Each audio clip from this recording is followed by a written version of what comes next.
مساء الخير. اتفضلوا كلوا معايا. باكل سمك مشوي. مم. باكل سمك مشوي ورز ابيض. سمك.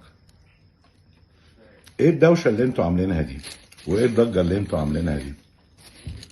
كل ده علشان بنتي قصت شعرها قدام الكاميرا؟ ايه الغلط اللي هي عملته؟ يعني تصرف عادي جدا، مفيهوش اي حاجه.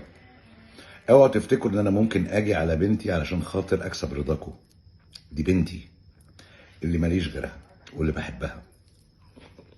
بالمناسبه، اللوك اللي عملته عاجبني وانا مبسوط منها قوي. بس قبل ما الاخوه الساده الملايكه الصالحين اللي عمالين يقلوا ادبهم ويشتموا ويقولوا تاخد الترند وجاتها البلا في شكلها وابوها ما عرفش يربيها، لا انا بنتي بتربيها كويس جدا، بس هي بتتصرف باللي هي حاسه بيه. المهم ان هي ما تكونش بتاذي حد. قبل ما تتكلموا بصوا على نفسكم، اتفرجوا على عيلتكم، على اولادكم، على اخواتكم، على الناس اللي حواليكم، قبل ما تبقوا انتوا بتنتقدوا وتغلطوا وتقولوا ما تربيتش ب3 تعريفه تربيه او بربع جنيه تربيه.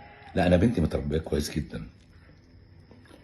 انا بحب اكل السمك والرز بايدي على فكره، حتى في المحلات الفخمه اما باكل سمك باكله بايدي.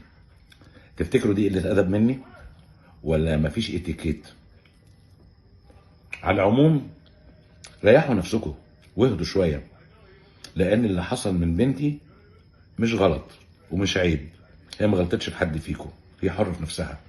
وبعدين بنتي عندها 36 سنة وأم وعندها بنوتة ومسؤولة عن نفسها. فأنا أب مسؤول إن أنا أحميها، إنما هي حرة في تصرفاتها. وبكرر تاني، أسمع إن شكلك زي القمر، شكلك كان حلو جدا وخدت الترند، برافو عليكي.